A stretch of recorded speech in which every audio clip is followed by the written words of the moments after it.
Meus amados irmãos e irmãs, uma boa noite a todos. É uma alegria vê-los aqui mais uma vez para ouvirmos a palavra do Senhor juntos para o nosso coração. Vamos abrir para o Evangelho de Marcos, capítulo 8, verso 27 a 30, onde estamos fazendo a exposição. Nós vamos então entrar nesses versos a partir de agora. Verso 27 vai dizer assim: Então Jesus e seus discípulos partiram para as aldeias da Cesareia de Filipe, e no caminho perguntou-lhes: Quem dizem os homens que sou eu? E responderam: João Batista, outros Elias, outros disseram: algum dos profetas. Então lhes perguntou: Mas vós, quem dizeis que eu sou? Respondendo, Pedro lhe disse: Tu és o Cristo. Advertiu Jesus de que a ninguém dissesse tal coisa a seu respeito. Vamos orar, irmãos? Estamos agradecidos, Senhor, nessa noite, por mais uma vez poder colocar a nossa vida debaixo da luz da Tua palavra.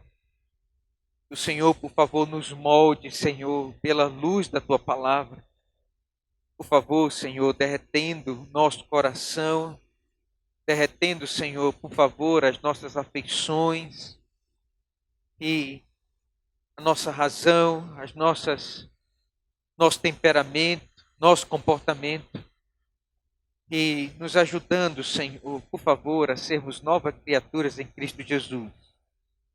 A olhar, Senhor Deus, como o Senhor quer que nós olhemos para o nosso Cristo amado.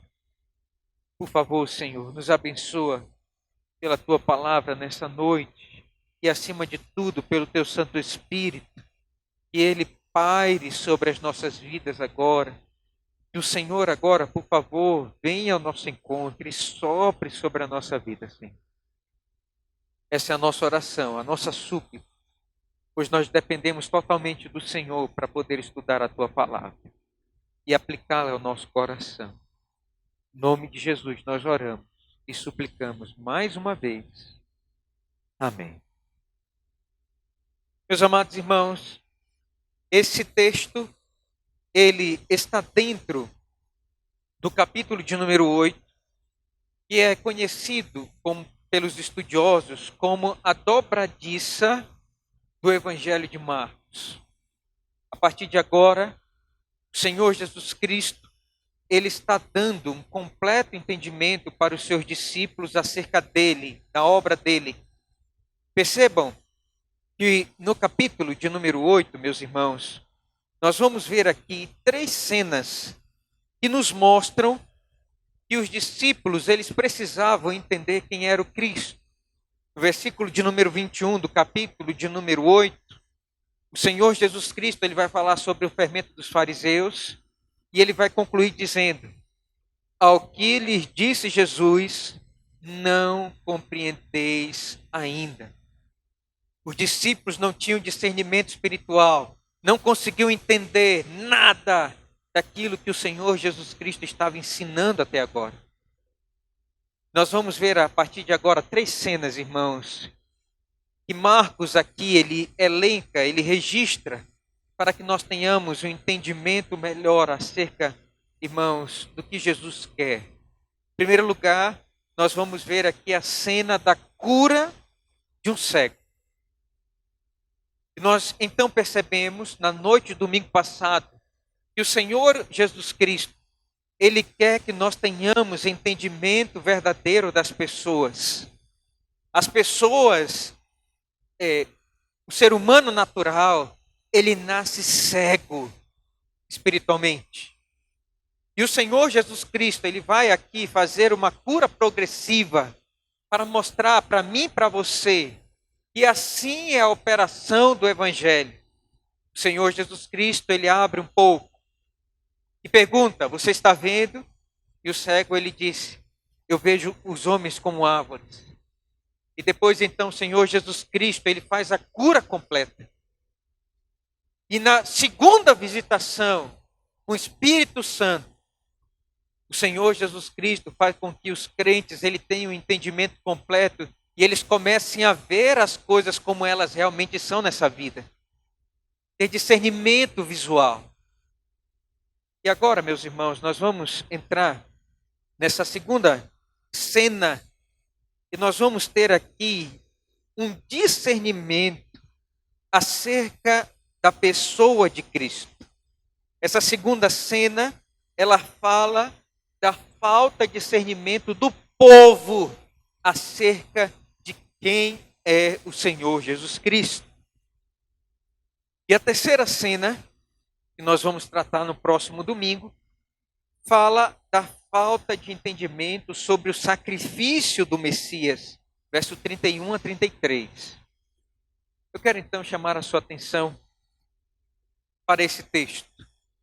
O objetivo do nosso Senhor, ao registrar essa parte no Evangelho, é para que nós, seus discípulos, tenhamos o entendimento completo de quem é a pessoa divina do nosso amado eterno Salvador. O objetivo de Marcos é justamente apontar para nós quem é esse Cristo e o que nós entendemos acerca dele. Quem é esse Jesus para mim e para você? O que nós falamos acerca dele para as outras pessoas? Será que esse entendimento está conforme o Evangelho? Esse é o objetivo do texto. Vamos aqui então ver, irmãos, algumas verdades que esse texto aqui nos mostra. E eu quero que você então vá observando essas cenas. Marcos ele vai registrando e vai nos mostrando algumas cenas aqui que nos mostram então quem é Jesus. A primeira cena está aí, a viagem para a região de Cesareia. O texto vai começar assim, verso 27. Então Jesus e seus discípulos partiram para as aldeias de Cesareia de Filipe. E no caminho perguntou-lhes: quem dizem os homens que sou eu? Notem aqui então, o Senhor Jesus Cristo pegou os seus discípulos e eles começaram a andar para a outra localidade, continuando a sua viagem missionária. Percebam que o Senhor Jesus Cristo, ele já tinha vindo das bandas do litoral palestino, lá de Tiro e Sidom, fazendo essa viagem missionária. Agora ele sai daqui e ele está andando para o norte, para o extremo norte de Israel. Ele está indo para a região de Cesareia de Filipe. Essa região, irmãos, é a fronteira entre Israel e o Líbano atual. E o Senhor Jesus Cristo, então, está subindo juntamente com os discípulos para poder percorrer uma última vez. Pela última vez, o Senhor Jesus agora está indo para os gentios. Ele está indo, meus irmãos, visitar as partes longínquas. E ele então passa a Cesareia de Filipe. Por que Cesareia de Filipe? Herodes o Grande, quando morreu, ele dividiu o seu império, o seu reinado, entre os seus 4 filhos. E um dos tetrarcas era Filipe, irmão de Herodes Antipa, que havia tomado a sua mulher Heródias para ele. Filipe perdeu a mulher para o seu próprio irmão. Imagine isso. Que confusão era essa família. Que desastre era essa família. Eram irmãos.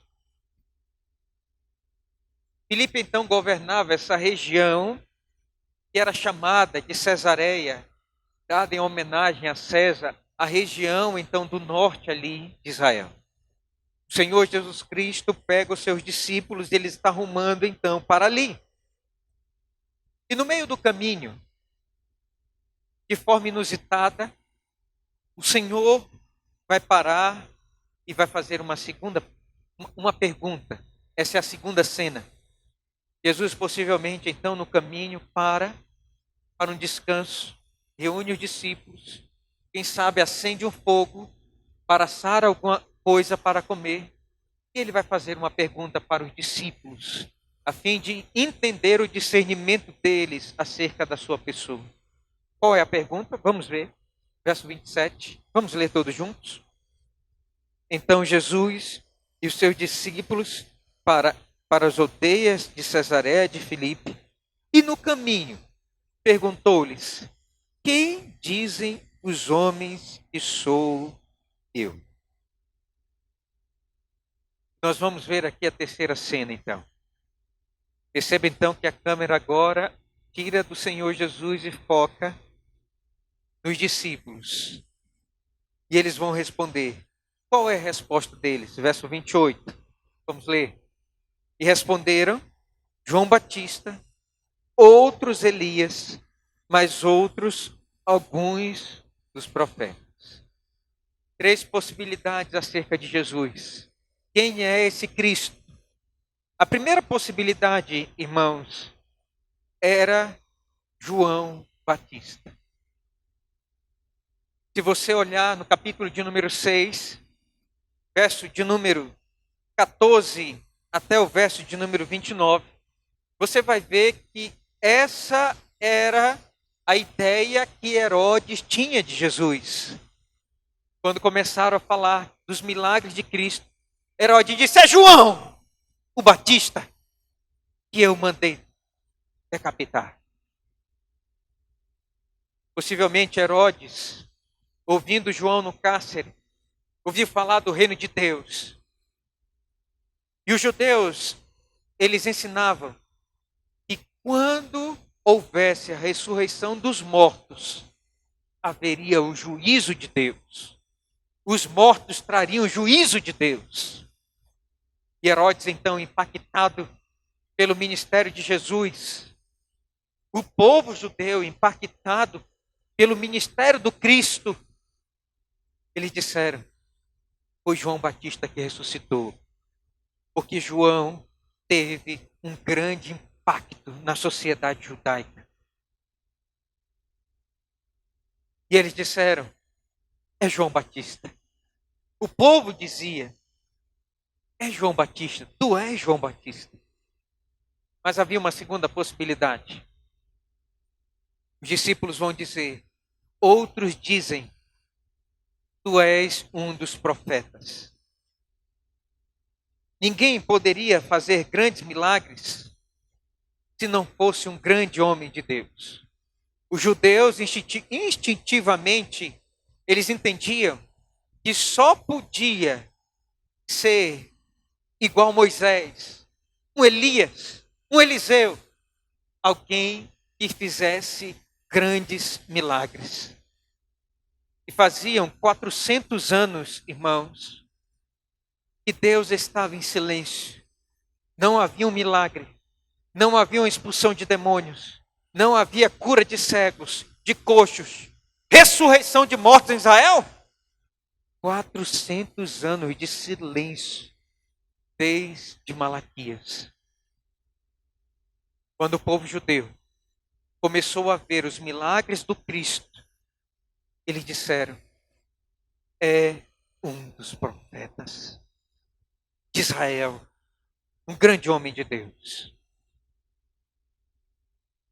Mas havia, meus irmãos, uma terceira possibilidade. Jesus, insatisfeito com a resposta do povo, que não entendiam quem ele era, ele vai então fazer uma pergunta no verso de número 29. Mais uma vez, vamos ver? Diz assim: então lhes perguntou: mas vós, quem dizei que eu sou? Respondendo Pedro lhe disse: tu és o Cristo. Haviam três possibilidades, irmãos, sobre Cristo. Primeiro, ele ser João Batista. Segundo, ele ser um dos grandes profetas em Israel. Mas nenhuma dessas respostas satisfez Jesus. O povo não estava entendendo quem ele era. Pedro, então, subitamente, ele responde: Tu és o Cristo de Deus. Marcos não registra a resposta inteira de Pedro, mas Mateus vai fazer isso. Mateus capítulo de número 16, verso 16, vai dizer que Pedro respondeu assim: Tu és o Cristo, o Filho do Deus vivo. Quando Pedro falou que Jesus era o Cristo, a palavra Cristo, em grego, irmão, significa ungido do Senhor. Pedro falou: Tu és ungido do Deus vivo. E a palavra, irmãos, Cristo em hebraico significa Messias. Messias. Percebam então que o Senhor Jesus Cristo, ele vai ter dois nomes. Jesus era o seu nome pessoal, mas Cristo era o seu nome oficial. Tu és o Cristo, Jesus Cristo, ungido de Deus, o Messias esperado. Os patriarcas profetizaram, os reis o louvaram, os profetas o anunciaram. E esse Cristo agora chegou, e ele está indo para a cruz, e ele está indo para o Calvário. Ele veio dar a vida pelo seu povo, o aguardado das nações, o Cristo que haveria de dar a sua vida pelo seu povo, o Deus Emanuel. Tu és o Cristo, é o que nós esperamos, é o Cristo profetizado, és tu o ungido de Deus, tu tens a unção divina, tu és o Filho do Deus vivo. E o texto, meus irmãos, ele vai concluir dizendo que o Senhor Jesus Cristo deu uma recomendação aqui para Pedro e para os discípulos. Verso de número 30, vamos ler? Advertiu-os Jesus de que a ninguém dissesse tal coisa a seu respeito. Percebam que agora o Senhor Jesus Cristo se revela claramente aos seus discípulos. Quando eles estavam no barco, quando Jesus acalmou a tempestade, eles perguntaram: quem é este? E eles ficaram com a interrogação no seu coração. Agora, capítulo de número 8, a dobradiça do Evangelho de Marcos, ele dá um discernimento para os discípulos e diz: eu sou o ungido de Deus, o Messias. Entendam isso. Entendam isso claramente. Sou eu. E Deus profetizou desde Gênesis. Sou eu, o Cristo. Mas ele deu uma ordem: não falem para ninguém. Não era momento de atrair a atenção para os milagres de Cristo. Não era momento agora de atrair a atenção dos homens e sair gritando: ele é o Messias, ele é o Cristo, é esse. Não, não. O Senhor Jesus os advertiu e recomendou e disse: não digam a ninguém. Porque o momento agora, irmãos, era de apontar para a cruz. Jesus estava indo para a cruz. O momento agora era do povo olhar para o sacrifício do ungido de Deus, o Cordeiro que vinha tirar o pecado do mundo. Não era o tempo de atrair a atenção para si. Jesus estava dizendo agora: olhem para a cruz. Esse é o momento maior e o cumprimento da minha vida e do meu ministério. Quero finalizar então nessa noite, meus irmãos, fazendo algumas aplicações para o nosso coração nesta hora. O que nós podemos aprender com essa passagem de Marcos 8? O que Marcos queria nos ensinar? Em primeiro lugar, vamos ler aí todos juntos? As pessoas estão cegas quanto à pessoa de Cristo. 2 Coríntios, capítulo de número 4, verso de número 4. Vamos ler aí, irmãos, todos juntos? A partir do verso de número 3, diz assim: Mas se o nosso evangelho ainda está encoberto, é para os que se perdem que está encoberto, nos quais o Deus deste século cegou o entendimento dos incrédulos, para que lhes não resplandeça a luz do evangelho da glória de Cristo, o qual é a imagem de Deus. Percebam, meus irmãos e irmãs, que as pessoas, elas estão cegas e elas não enxergam quem é Jesus. E as pessoas no mundo, elas olham para Jesus e dizem, é um grande exemplo de fé. Jesus é um grande exemplo de homem perfeito. Jesus é um grande profeta, um grande pregador. Mas será que é só isso que Jesus é? Meus irmãos e irmãs, essa é a pergunta mais séria do mundo. E o diabo, ele se esforça na história da igreja para poder destruir quem é Jesus. Porque ele é o Deus deste século. E ele cega o entendimento das pessoas. E desde a história do início do mundo, o inferno se levanta para levantar dúvidas acerca de quem é Jesus. E se o diabo conseguir destruir a pessoa de Jesus, ele destrói o cristianismo, ele não está contente. E ele não quer que você conheça quem é Cristo. E ele não quer que você espalhe a informação do Evangelho, da graça de Cristo, falando quem ele é. Desde o início, meus irmãos, da história da igreja, nós vemos entendimentos errôneos acerca da pessoa de Cristo. Já nos dias dos apóstolos se levantaram um grupo que ensinava que Jesus era meramente um homem. Esses eram os ebionitas.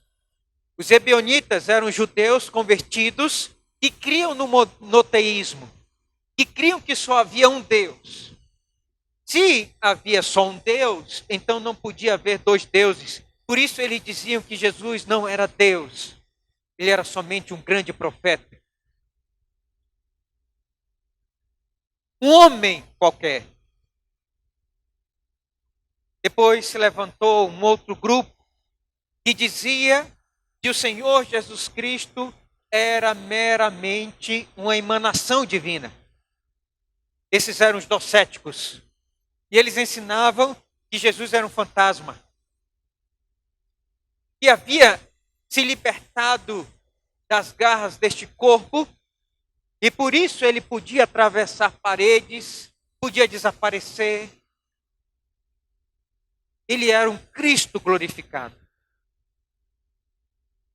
E os docéticos ensinavam que Cristo era meramente um fantasma, uma emanação de Deus. Enquanto os ebionistas, eles supervalorizavam a humanidade em detrimento da divindade, os docéticos, eles supervalorizavam a divindade em detrimento da humanidade. No terceiro século, se levantou um presbítero chamado Ário. Ário, estudando as Sagradas Escrituras, leu o texto que Cristo é a primeira criatura criada. E ele começou a ensinar que Jesus não é Deus, que Jesus é o primogênito da criação. E em 325 precisou reunir toda a igreja para acabar com o arianismo. Nós vemos essa filosofia, irmãos, até os dias de hoje, com os testemunhas de Jeová. Eles são arianos. E eles ensinam que Cristo é a primeira criatura criada. E que o Espírito Santo não é Deus, mas uma força de Deus que está no mundo. Perceba, irmãos e irmãs, que o diabo, ele trabalha com toda a força para que a humanidade não entenda quem é Jesus. Quem dizes que eu sou? Para nós, irmãos, o Senhor Jesus Cristo, Ele é Deus de Deus, luz de luz, é o Senhor da glória, é o Verbo de Deus encarnado. Ele é aquele que é o Senhor da glória. Ele é a primícia dos que dormem, mas Ele ressuscitou, não está morto, mas está vivo, glorificado, assentado à destra de Deus o Pai, de onde há de vir para julgar os vivos e os mortos. Ele é Deus, o Deus encarnado, 100% homem, mas 100% Deus.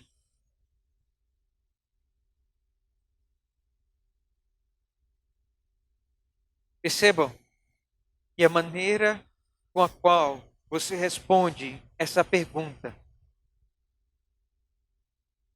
quem é Jesus? Você vai mostrar então o entendimento que você tem acerca do Filho de Deus. Pedro disse: Tu és o Cristo, Filho do Deus vivo. Em segundo lugar, meus irmãos, nós aprendemos com esse texto. Vamos ler?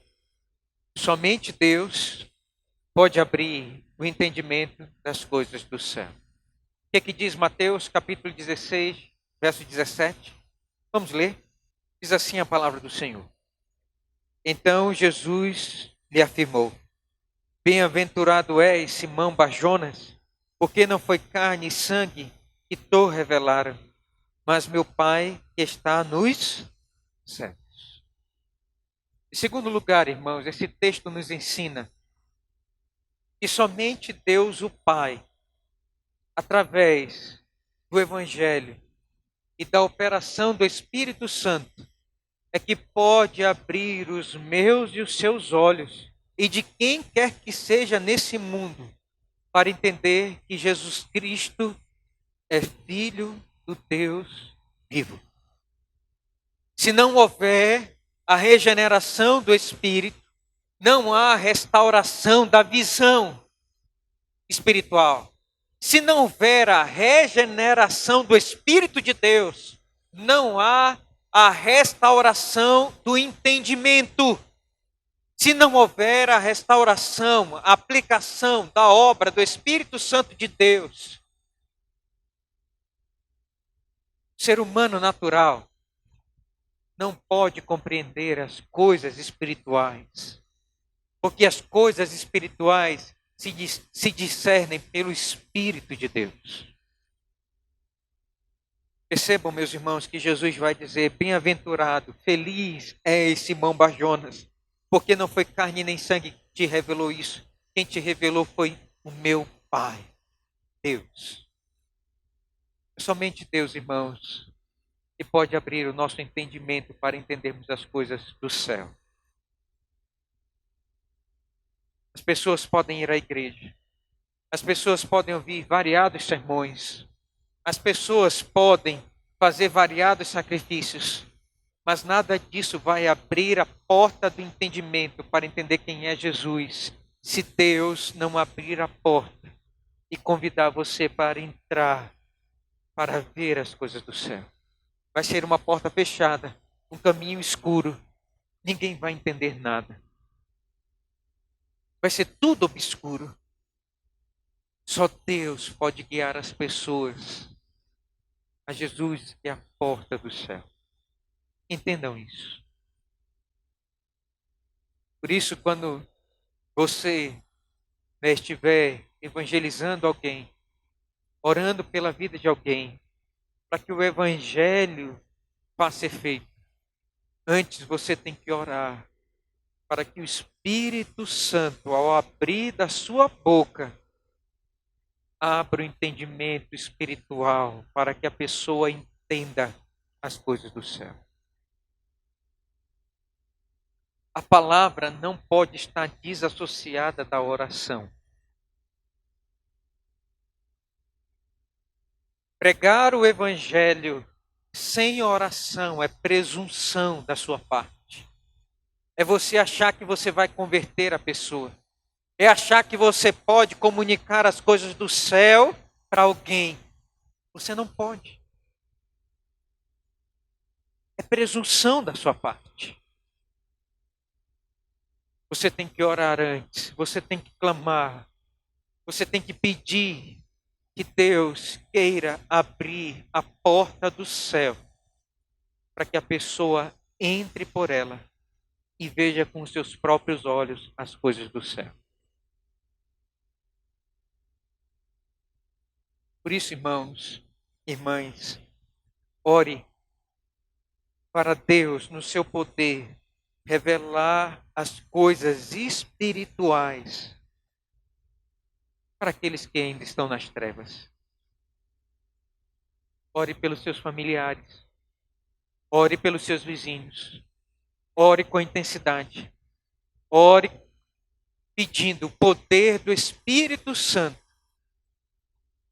para que Deus use você como canal de salvação, para levar as coisas do céu para quem não consegue ver espiritualmente.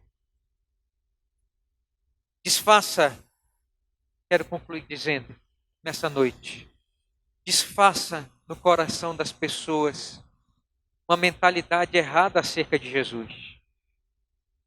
Se Jesus é um mentiroso, ele não pode ser um bom homem.